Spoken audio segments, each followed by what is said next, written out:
размислував за што би следело после Божикната богослужба. После Божик, обично темите кои ги проповедаме се можеби за Христовото крштење, така и календарски оди календарот на црквата. Сега на 19 ќе биде тоа што го викаме водици, така, водици на 19. Тој е денот кога Христос, или во нашиот јазик тоа се вика богојавление. Зошто е богојавление или теофанија? Затоа што на тој ден кога се крштева Исус Господ се објавува. Таму сведоштвото на евангелистите е дека во тој ден кога се крсти Исус, таткото од небото кажа: ова е мојот возлюбен син, а Светиот Дух се симна врз синот Исус Христос во вид на голаб и остана. И тоа е сведоштвото на Јован Крстител, кој го зборувал понатаму. Денеска јас за денес одлучив да го прескокнам тој момент, што зборувал многу за таа теофанија, за богојавление, за крштението на Исус. И сакам да зборувам за една тема која следи веднаш после крштението. Веднаш после крштението. Сметам дека прашањата со кои се соочуваме како христијани варираат по основ. Да кажеме, одговорите на прашањата што веруваме, кои сме ние.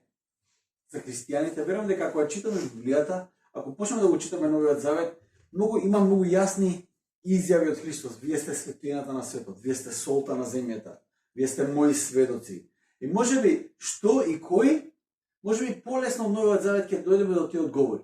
Ќе знаеме кој треба да бидеме, што сме ние во Христос, во Господ. И стварно прашањата од тој тип мислам дека можеме малку полесно да ги одговориме. Разбирам дека прашањата на како да чекориме во животот верата сега и овде, како тоа да го правиме, верувам дека е едно од потешките прашања кои ги одговараме. Како да бидеме христијани? Како секојдневно ја да чекорам како христијанин во овој свет? Затоа што има толку голема плејада на прашања за кои се соочуваме секој ден. Прашањата на како ние да чекориме, знае да бидат едни од најтешките прашања, па и сива зона на прашање. Не знаеме отприлика како да ги одговориме тие работи.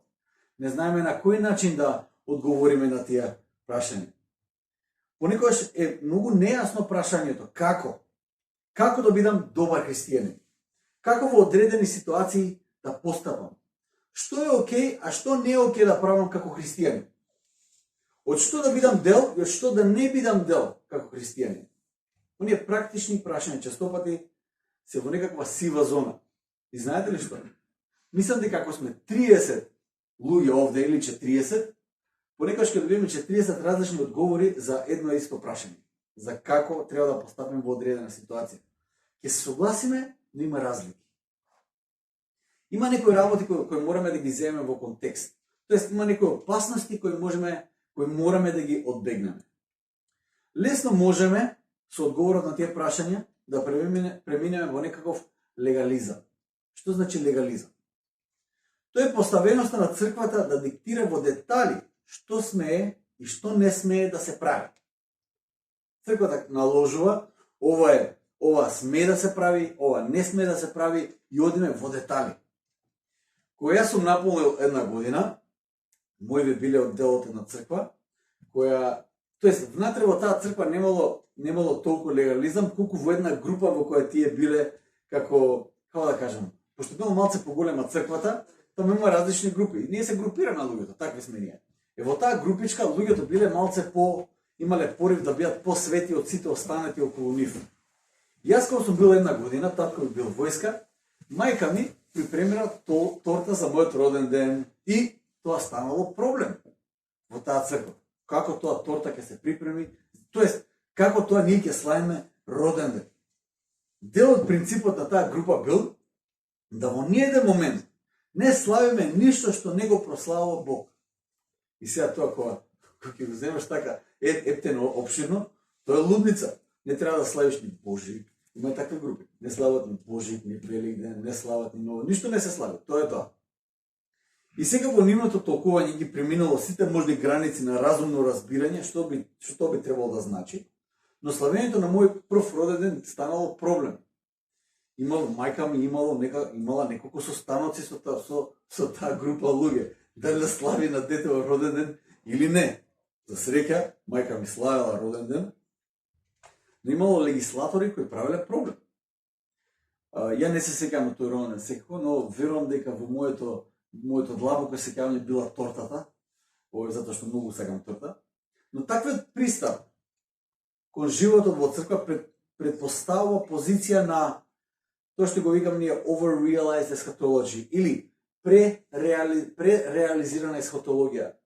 Обично таа ќе ви обяснам што тоа значи. Пререализирана есхатологија е верување дека животот во новиот свет, нели, тоа животот во небото, во новото небо и во новата земја која доправа треба да го имаме, ние го пренесуваме сега и овде. Со други зборови, треба да сме богати, треба да не сме болни, треба да имаме вера во која ако сме болни, само со верување, тогаш ние сме здрави. И според мене се прави еден чекор понатаму во таа легислатива за светоста. Колку чисти ние можеме да бидеме од гревот тука со наша сила. Дека јас можам, ако се потрудам многу, ја можам да бидам чист од секој грев. Со други зборови, се обидуваме да живееме манастирски живот надвор од манастирот. Тоа е малце тешко. Малце е тешко. Има многу distractions, има многу работи кои не го зимат вниманието, има работи од кои сме дел, од кои не може да се спасиме. Но дури ако ги прашате тие во манастирот, каде што немат никакви надворешни искушенија, ќе ви кажат една многу важна работа. Устари ќе ви кажат една работа која Библијата вели од самиот почеток. Гревот не доаѓа од надвор, разбирате? Гревот извира од внатре. Изолирај се колку сакаш, гревот извира од внатре. Зошто? Затоа што Исус кажува дека срцето е извор на гревот.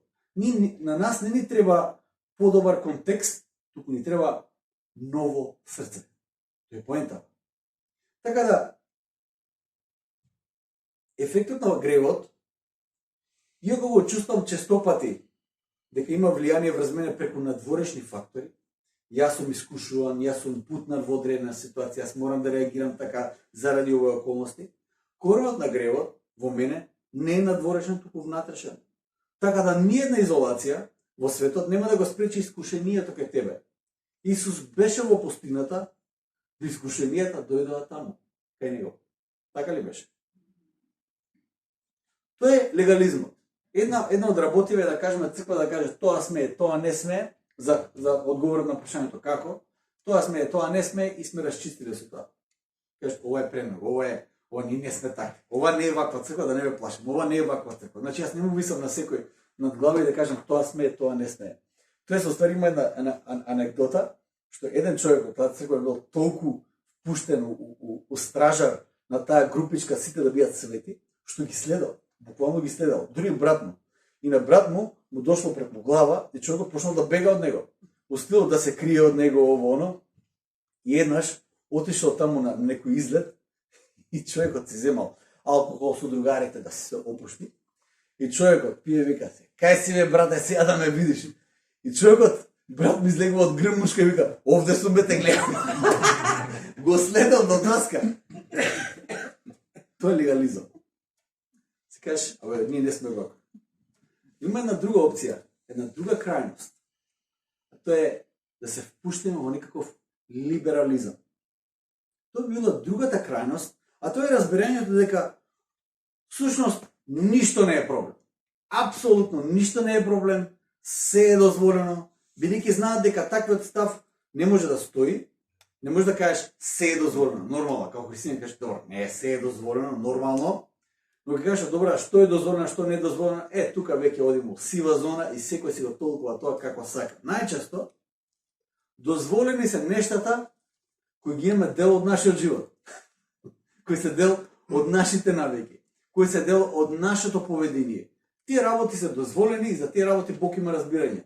За твојата постапка Бог за тоа нема разбирање. Тоа веќе не е сива, тоа веќе црно-бело. Ама тоа што јас го правам, тоа е сива зона. Тоа се вика, јас го викам тоа духовна гимнастика. Понекогаш твојот животен стил, одредени одлуки што си ги направил, некој порок кој е дел од твојот живот, од кој не си се ослободил, толку сакаш да фитне и да не биде проблем во твојот нов живот, па правиш една теолошка и духовна гимнастика на растегнување до максимум. Видиш како можам тоа да го сместам таму да биде окей. Најчесто, не секогаш, ама најчесто тоа се однесува на некаква телесна особина. На крајот на денот ти си во опасност да го прифатиш и да кажеш амин на првиот непријател на верата, а тоа е искривеното верување на дуализам. Често пати кога имаме нешто телесно кај нас кое мора да го толерираме затоа што ми е тешко да се откажеме од нешто, тоаш преминуваме во некаков дуализам. Тоа е погрешното толкување на Христовите зборови: духот е бодар, а телото е слабо. Тоа што јас духовно го верувам и зборувам е важно, тоа што телесно го правам е споредно, тоа не е толку важно. Тоа што го верувам јас, колку јас се молам, тоа е многу важно, ама телото е кршливо и онака ќе падне, и онака ќе умре, со телото можеш да правиш од прилика се што сакаш. И тоа се толерира. Тој е првиот гностицизам, тој е првиот дуализам кој се појавува како непријател на верата.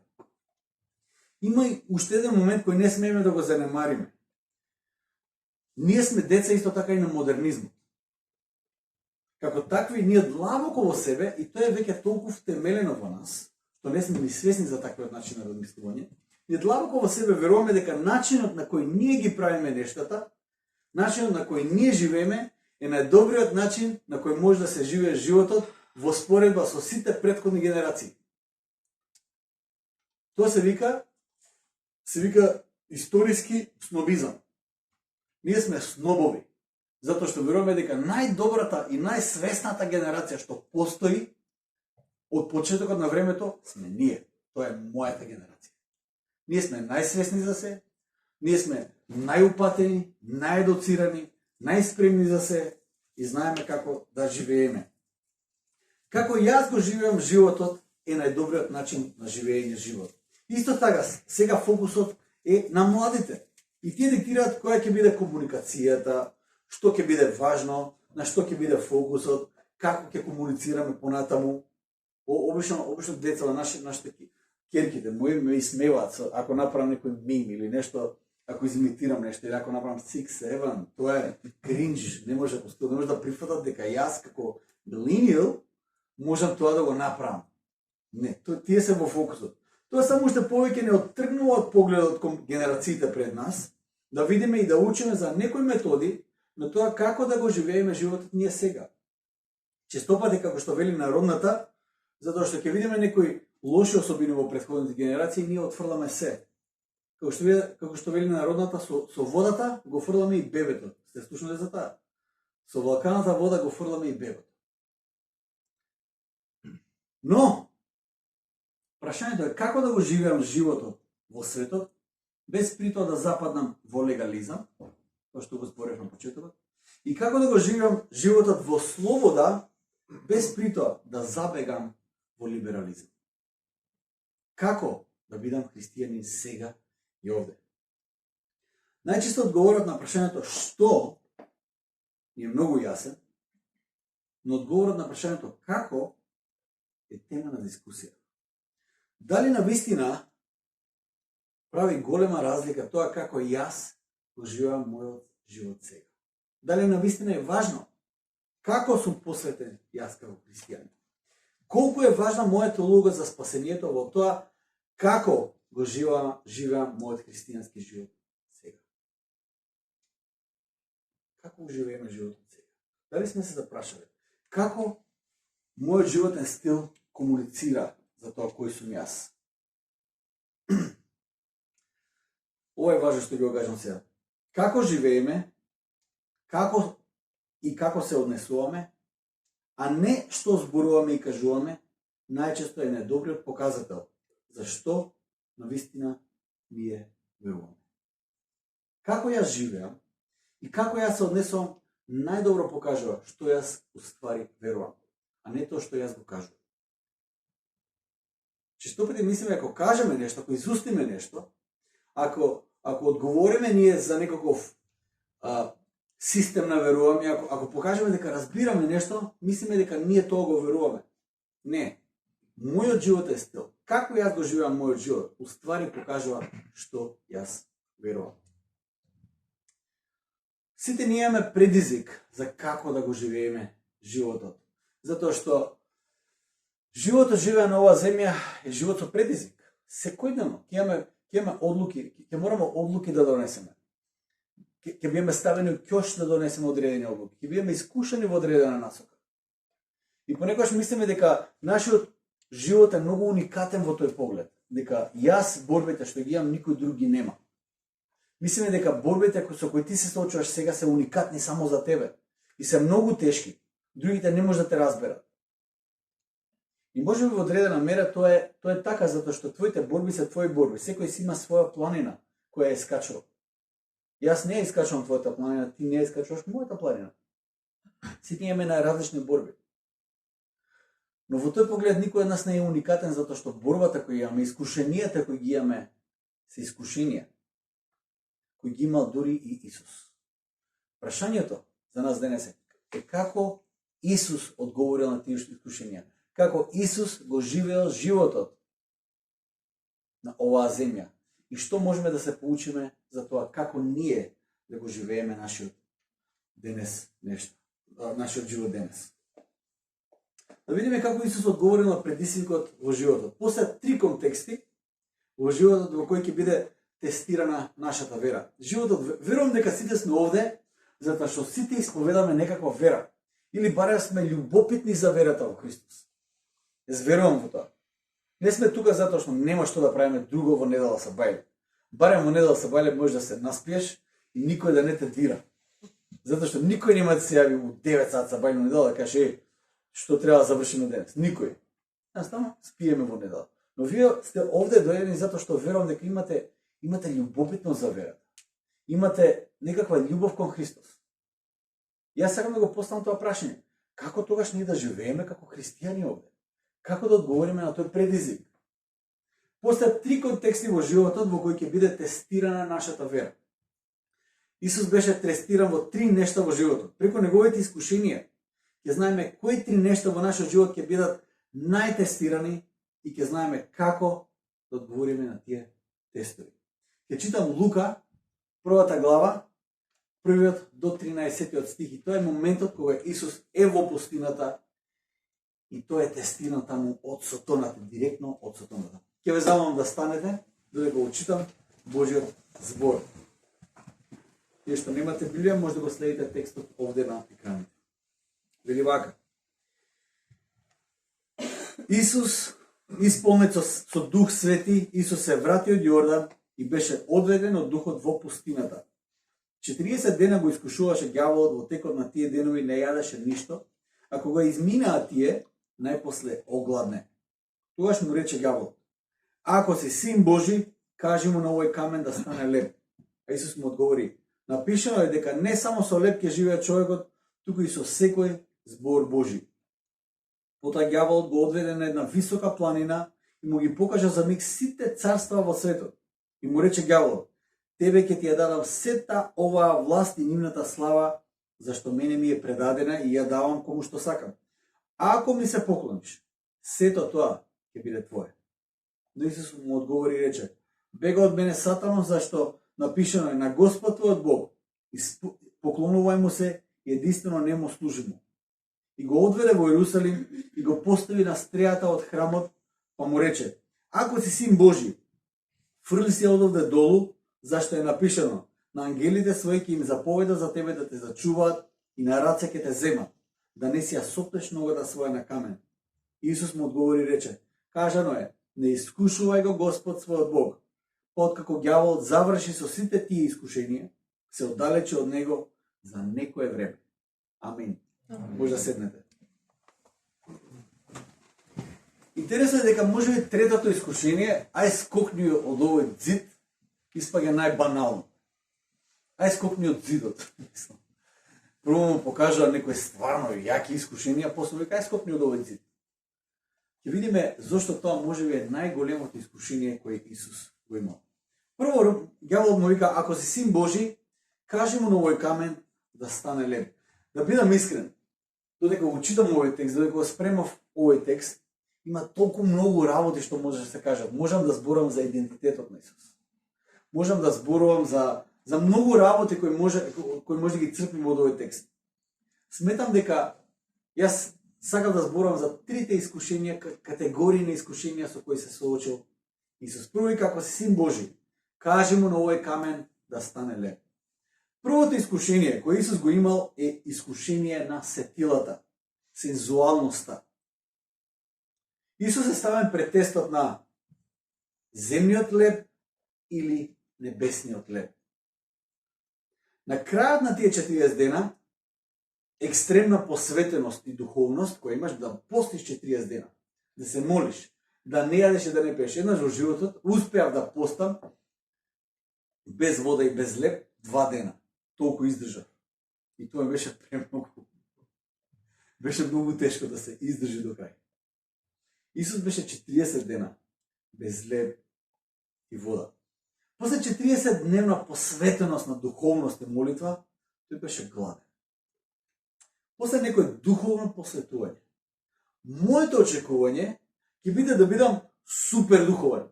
После тие 40 дена очекувам Исус да биде супер духовен, да никој ништо да не му може, а не да биде ужасно гладен. Дури на крајот на тие 40 денови дојдоа најголемите искушенија. Понекогаш мислиме дека најголемите тестови доаѓаат на почетокот, кога се уште не сме духовно пораснати. Тука доаѓаат најголемите искушенија. На почетокот доаѓаат некои искушенија. На најголемите искушенија доаѓаат кога растеме вистински длабоко во верата. Тестовите во верата се милост и благодат од Бог. Како и да ги гледаме, како и да ги држуваме сега. Секој тест кој го имаме за верата е искажување на Божјата милост кон тебе. Верували или не? Тестовите се Божјата благодат. И најчесто тестовите доаѓаат кога имаш некој чувство дека во верата си топ, дека си пораснал во верата. Црсто стоиш во верата. Наместо да се разочараш, зошто не леташ сега во облаци во тој момент и зошто имаш искушенија и тестови, радувај се дека Бог дозволил тие тестови да дојдат кога во верата си најсилен или најсилна, а не кога си најслаб. Секогаш кога ќе направам неколку чекори напред во мојот духовен живот, ќе се посветам кон нешто или ќе се откажам од нешто за да го барам Божјото присуство, Божјиот збор, нападот од непријателот секогаш доаѓа во форма на некаков глад. Гладен сум за нешто. Непријателот добро знае зашто сум гладен. И во тој период ќе го искористи мојот глад и ќе го засили тоа чувство се додека не попушта. Понекогаш ќе бидам гладен за некаков одмор од живот. Ќе бидам гладен за некакво признание. Ќе бидам гладен за нешто. И непријателот го знае мојот глад. Гладен за финансии. Гладен за искуство некој. Непријателот кога сум најсилен духовно ќе ми представи еден глад за кој може би сум свесен, но во тој момент ќе го интензивира тоа чувство на глад. Ќе ме присили да попуштам. Сети се посебно на почетокот на твоето духовно патешествие. Еве сите имате некаков почеток во црква, некаков почеток во верата. Си кажете во моите први чекори во верата. Сети се. Што било тоа нешто за кое си се заветил дека сакаш да го оставиш, сакаш да го смениш, сакаш да го направиш? Тоа може да биде некаков животен стил. Може да кажеш, морам да го сменам мојот животен стил. Не можам така да продолжам. Може во првиот жар била некоја навика или некаков порок кој си сакал да го оставиш. Во првиот бран на вера. Одиш, си кажеш, јас тоа ќе го направам за Господ. И тогаш кога мислиш дека правиш некаков духовен пробив, одеднаш гладта за тоа од кое сакаш да се оттарасиш, станува толку силна, што животот станува неподнослив. Како никогаш во животот дали си имал таква глад за тоа нешто. Што и да е тоа? Може се пари, може да е некаква слава, може да е некој задоволство. Повтор, може да е некој порок. Кажеш, без тоа не можам, морам тоа да го правам.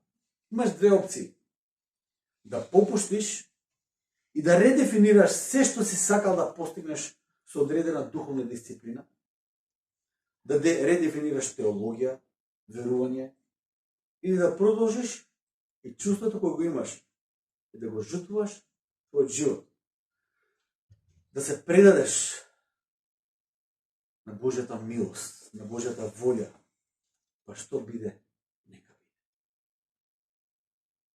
Тоа е изборот кој го имаш. Ќе го интегрирам тоа некако во тој мој живот, нов животен стил кој сакам, или да кажам вака сега, ако треба сум распнат, нека сум распнат. Што сака нека. Пример.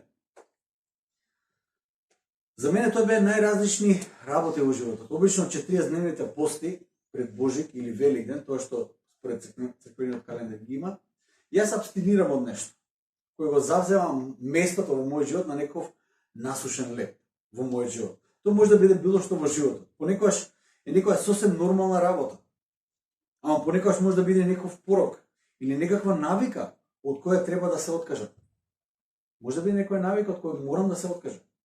Во тој процес на откажување, верувајте ми, се почна да ме нервира. Мислам дека колестеролот би пораснал. Физички има ефект врз мене. Затоа што јас сум одлучил да тргнам по еден друг пат. На крајот на денот ќе се соочиш со искушението. Ќе се соочиш со тоа. Ќе треба навистина да направиш избор. Дали ќе копнеш по небесниот леп, дали непријателот се уште ќе те држи во некој грч преку сетилата, ќе те држи. Пошто не. Поентата на непријателот е дека он сака да те уништи, ама не може сега да те уништи. Разбирате ли? Онја нема таа власт да те уништи тебе. Нема. Он се што може да направи да те искушува и да те држи во некој страв и грч. И ќе те држи на тоа место. Колку што може. Дали ќе копнеш по небесниот леп или по земниот леп? Дали непријателот се уште ќе те држи во некој грч преку сетилата, задоволствата, стравот да не прегладнеш за нешто? Само да потсетам, тоа искушение се уште е искушението на сетилата. Тој е првиот чекор. Тоа се уште е во разините на телото. Се уште не сме дошли до сериозните духовни искушенија. Доколку извојуваме победа во овој чекор, во сетилата, следните искушенија ќе бидат духовните искушенија. И тоа е следниот чекор со кој се соочува Христос. И вели, и ѓаволот му рече, 5-тиот, тоест 6-тиот и 7-тиот стих. И му рече ѓавол, ќе ти ја дадам сета оваа власт, му ги покажува земните царства. Ќе ти ја дадам сета оваа власт и нивната слава, зашто мене ми е предадена да ја давам кому што сакам.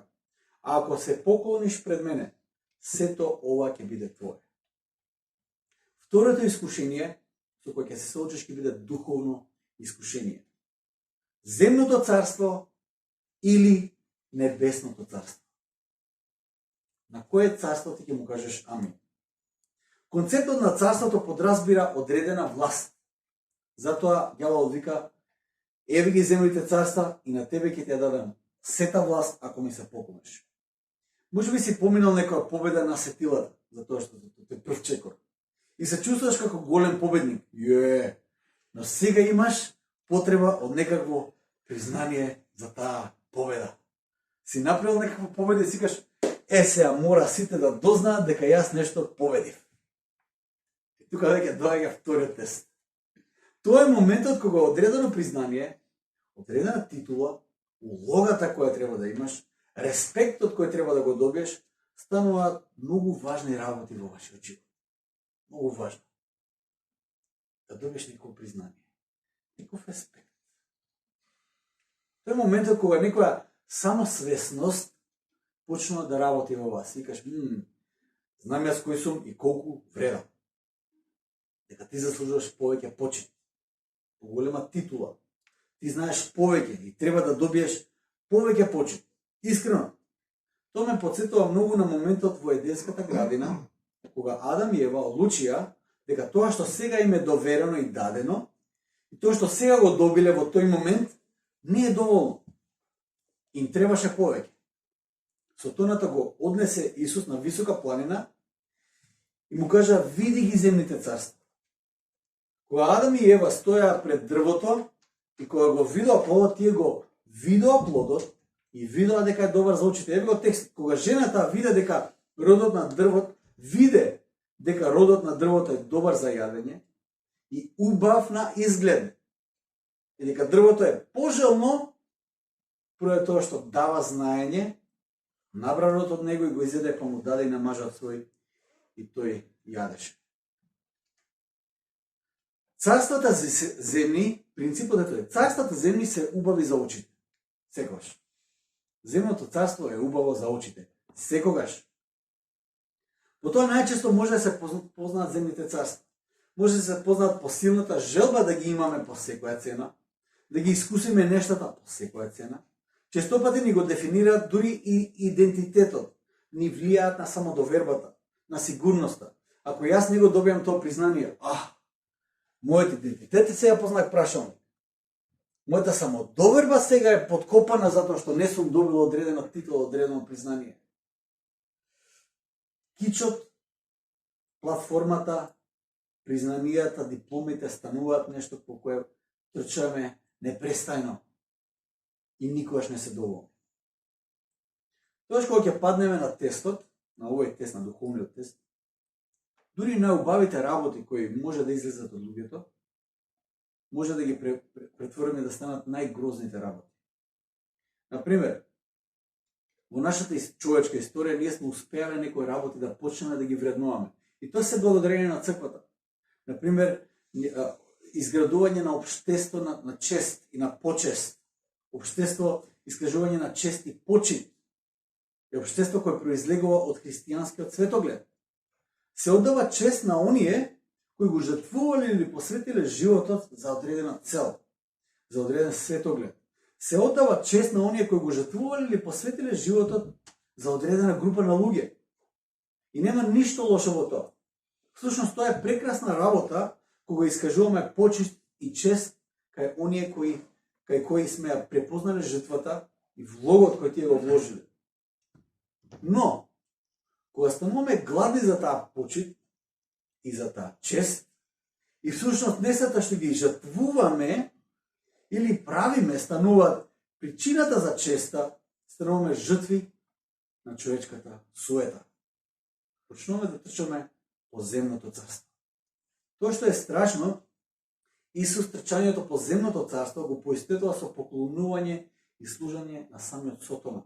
Еве го неговиот одговор.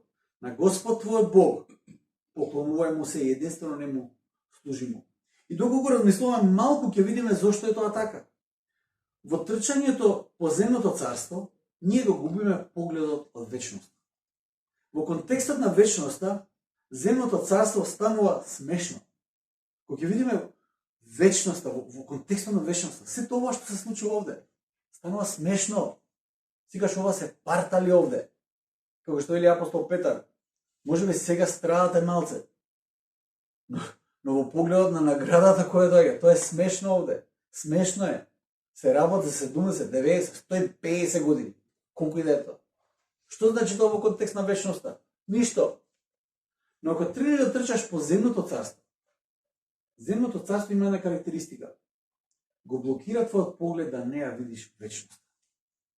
Се овде што се случува станува многу скапо цена. Ке трчаш по титула, по признание, по што ли се не. Но доколку го поминеме и овој тест, може да го поминеме и овој тест. И го отврлиме земното царство и го сакаме небесното царство. Доаѓа еден исконски тест на кој паднал првиот човек. Кој тест паднал Адам? Еве го третото искушение кој реално звучи многу смешно, но ќе видиме зашто се работи. Вика, ако си син Божју, фрли се од овде долу. Мислам дека ние како деца се игравме така. Ајде да дали може да се фрлиш од скориска. Прилика така. Тоа си го зборевме. И сигаш како е може Сотоната најсмешното искушение да го направи за последно. Но Сотоната сега туку му го цитира на Исус, му цитира од Библијата. Зашто е напишано на ангелите своји им заповеда за тебе да те зачуваат и на раце ќе те земат да не си ја сопнеш ногата своја на камен. Тоа е цитатот Псалмите. На тоа што сега го предизвика овде Сотоната на Исус е празната слава или вечната слава. што ќе одбереш? Празна слава или вечна слава? Мора да разбереме од каде доаѓа Исус. Сатанат го искушува Исус во доменот на славата. Исус знаеше од која слава доаѓа на земјата. Исус има сеќавање за дарот. Во Јован 17 глава, кога се моли и кога зборува на својот татко, вика: татко, од славата во која дојдов, сега прославиме со таа слава, затоа што тој се сеќава во која слава тој бил уште пред почетокот на светот. Тој дојде од најголемата слава која може да се замисли, во најпонижената позиција на земјата, во штала.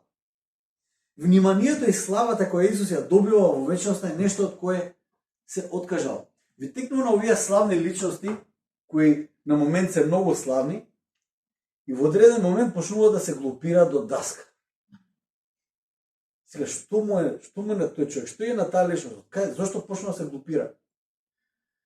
Знаете, кога ќе ве осетили рефлекторот и кога славата ќе биде врз вас, тоа е многу јако чувство е тоа. Моментот кој ќе почувствуваш дека славата ја губиш, за тоа малку внимание, спремен си да направиш се. Сите познати личности го докажуваат тоа. Многу ретко има луѓе помеѓу нив кои кажат: јас сакам да сум далеко од рефлекторите, не ме интересира тоа, и мислам дека голем дел од нив тоа го кажуваат за да имат таква слава, затоа што и со тоа се привлекува внимание. Најпознатата работа за Никола Јокич, овој кошаркарот, е дека не сака да биде познат. И он затоа е познат, затоа што не сака да биде познат. Знаете, се испревртува тоа.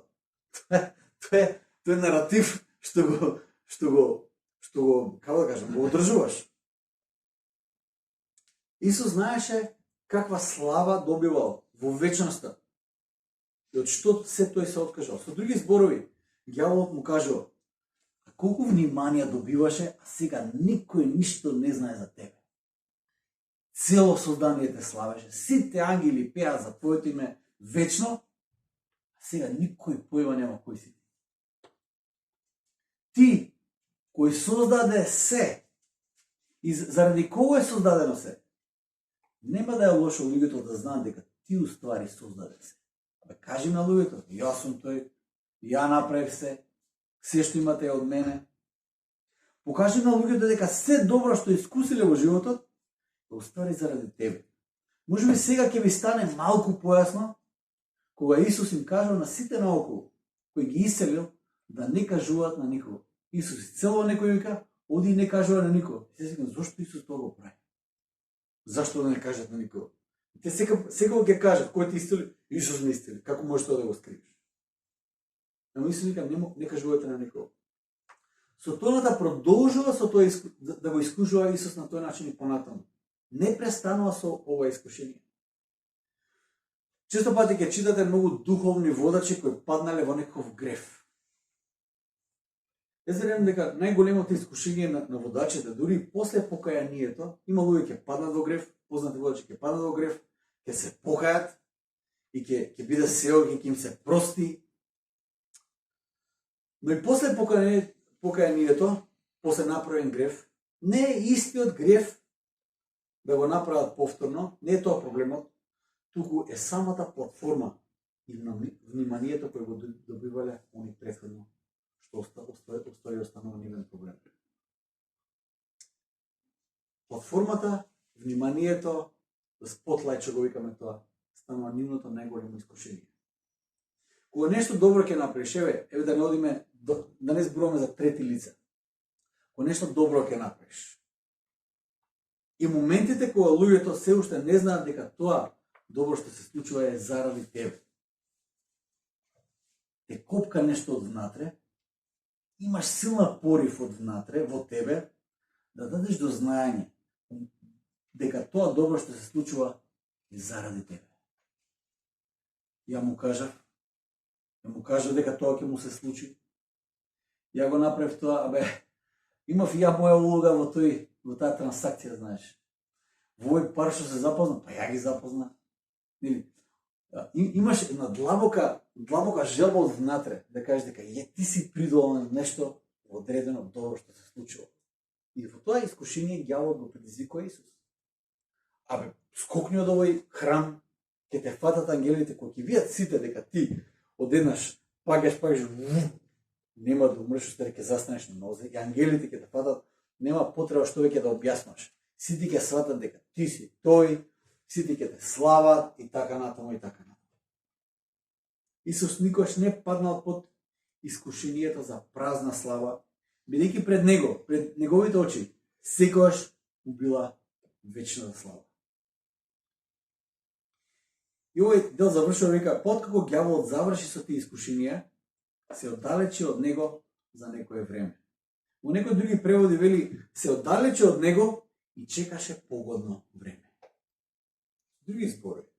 Се додека сме во ова тело, ние сме подложни на искушенијата на сатаната, без разлика на тоа колку победи ќе нанижиме поред. Добиената битка е добиена сега, но искушението продолжува понатаму и повторно се враќа. Сатаната повторно и повторно ќе ни пристапи и ќе не тестира и ќе тестира нашата вера. И доаѓаме до едно многу важно прашање. Дали тогаш на нас сега и овде ни останува само страдањето? Дали само на тоа да чекаме на животот? Дали само борбата е реална? Дали само за тоа сме овде? Дали вера во Исус е еднакво живот во непрестана борба, живот на ќе се удавам, ама окей, дишам некако? Дали тоа е животот со Христос? Дали тоа е животот со Христос? Веќе следниот дел, Лука евангелистот ни кажа што се случува. Вели откако Исус ја здоби таа огромна победа, вели вака. А Исус, Лука 4:14-15 вели вака. А Исус во силата на Духот се врати во Галилеја и се разнесе глас за него по целиот тој крај, а тој поучуваше во нивните синагоги и сите го прославуваа. Прва работа што како резултат на извојувана победа е дека Исус во силата на Духот се врати во Галилеја. Дали некојаш во животот сте ја почувствувале силата на Духот? Таа светост во која Исус нас не повикува. Да почувствувате колку е посебна таа светост во која сме повикани. После одредена победа. Каква светост Господ произведува во нас? Каква сила излегува од нас? Каква посебност се случува во нашиот внатрешен живот? Кој задоволство го чувствуваш после одредена духовна победа, која нема да попушиш на искушенијата? Каква е силата на Духот во вас? Ниту едно чувство во светот нема да го замени тоа чувство. Ниту едно. Тоа небесно чувство, на таа силна победа, на таа сила која се манифестира преку вас. Силата на Духот да биде во вас. Тоа не е само затоа што нешто верувате, туку затоа што ќе стоите цврсто во борбата во која предстои и нема да попуштите. Тогаш Господ доаѓа и ве исполнува со силата на Духот. Тоа е една работа. Втората работа која се случува.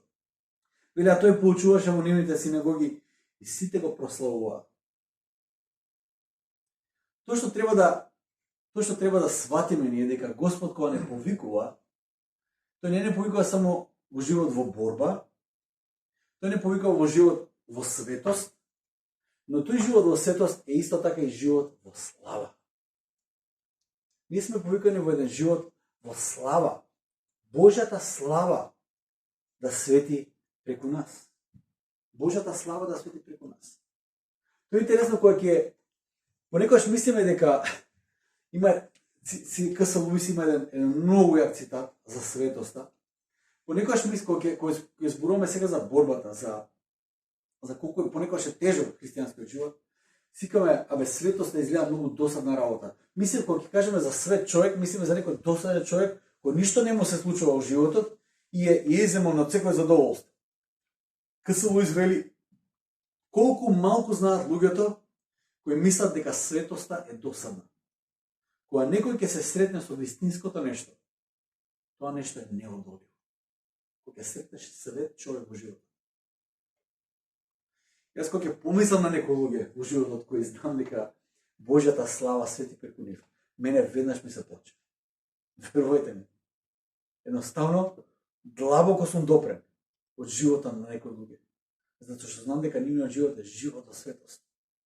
Едни од тие луѓе, често пати со фани ги спомнуваме, се нашите пријатели Даниел и Шели. Секогаш кога ќе ми текне на за нивниот живот, каков свет живот имат тие луѓе. Не треба ништо повеќе да видам. Не треба ништо повеќе да слушнам, да видам дека нивниот живот е навистина неодолив.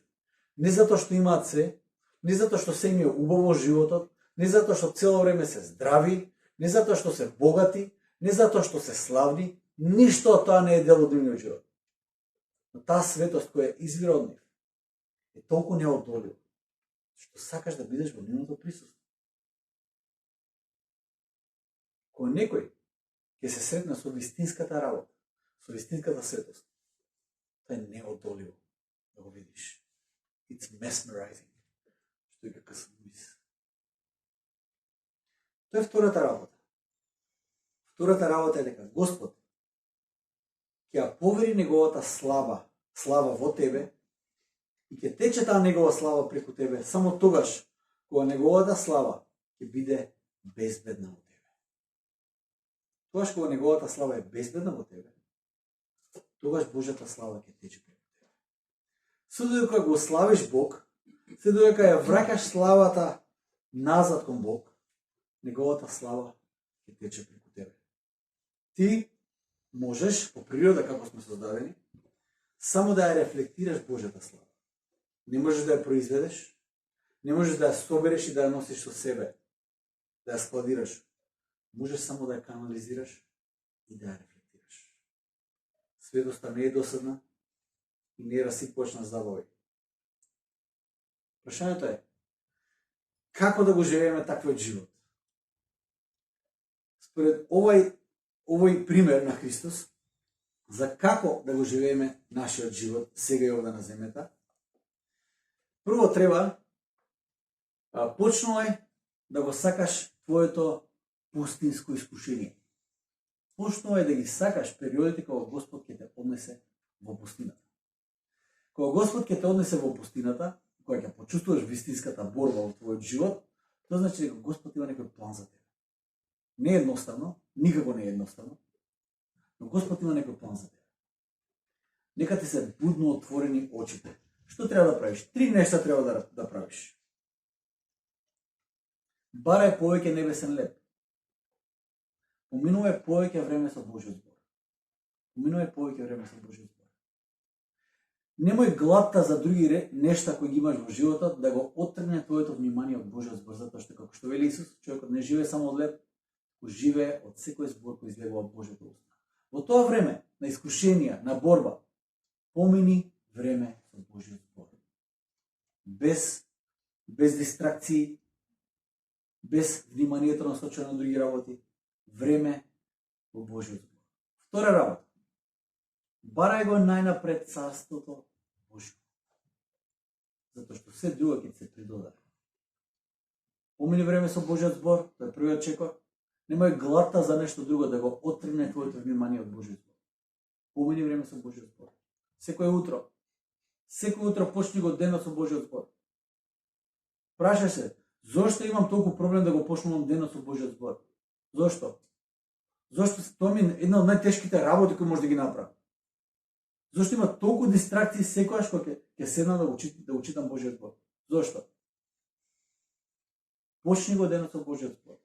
Почни го денот со небесниот леп. Второ, барај го царството Божјо пред се. Неговата правда, неговата волја. Барај го царството Божјо пред се. Земното царство. Па Господ ќе ти го даде сето тоа. Како што вели Исус, ако на линијата на полето и на врапците, на птиците небесни, ако Господ им дава за храна, им дава за... Зошто тебе те занемари? Па колку повредни сте вие од врапчињата. Барај го царството Божјо пред се. И трет чекор, најважно од се. Барај ја Божјата слава. Прослави го Господа во се. Во секоја ситуација, во секој момент, во што и да се наоѓаш, прослави го Господ. Славата да е моја на Господ. Тогаш и само тогаш ќе бидеш исполнет со силата на Светиот Дух. Тогаш и само тогаш. Одговорот на како ќе го добиеш веднаш. За како таа сива зона станува толку небитна, затоа што пред твои очи го гледаш, ти ја гледаш вечноста, го гледаш Царството Божие. И овде на оваа земја ти си спремен да се откажеш од било кој леп, од било кој глад, затоа што знаеш дека не живееш само од тоа. Не е тоа насушна потреба. Божиот збор е насушна потреба. Почне го денот со небесниот леп, никош нема да бидеш гладен. Почне го денот во присуството на Божјото царство и секој ќе бидеш сигурен. Почне го денот барајќи ја славата Божја и ти секој ќе бидеш задоволен. Помени го времето со Бог. Посвети, инвестира во Божјото присуство. И посебно во деновите на твојот живот во пустина, на суша, на глад. Помени време со Господ. Видиш како Господ го расте твојот живот во светост. Амин. Ајде се молиме за крај. Господи Боже наш, Исусе Христе, иако Ти си Син Божи, Ти татко мој ни остави совршен пример за како да го живееме нашиот живот овде на земјата, како да одговориме на предизвиците, како да одговориме на искушенијата со кои се соочуваме секој ден, Господи. Како, Господи, да го поминеме времето во пустина, наместо со само сожалување, Господи Боже мој, во таа борба, да пристапиме со Твојот збор, да поминеме време во Твоето царство и да ја бараме, Господи, Твојата слава. Единствено на тој начин, Господи, Ти ќе не исполниш силата со Твојот Свет Дух. Бидејќи, Господи Боже мој, во тие моменти те бараме Тебе најмногу, Отце. Татко мој небесен, јас те молам, Боже ме прослави се преку нашите животи. И Господи, секогаш кога ќе дојдеме до тие прашања на како да го живееме нашиот живот. Нека, Господи Боже мој, првиот одговор не биде нашето размислување, туку нека биде Твојот збор. Нека, Господи, преку Твојот збор Ти ни зборуваш и ни дадеш одговори за секоја животна ситуација, за секоја животна борба, за секој глад кој го имаме во животот. Нека Ти бидеш Исусе Христе одговорот на се во нашиот живот. Твоето име нека биде прославено, Господи. Биди сега и остане со нас. Амен.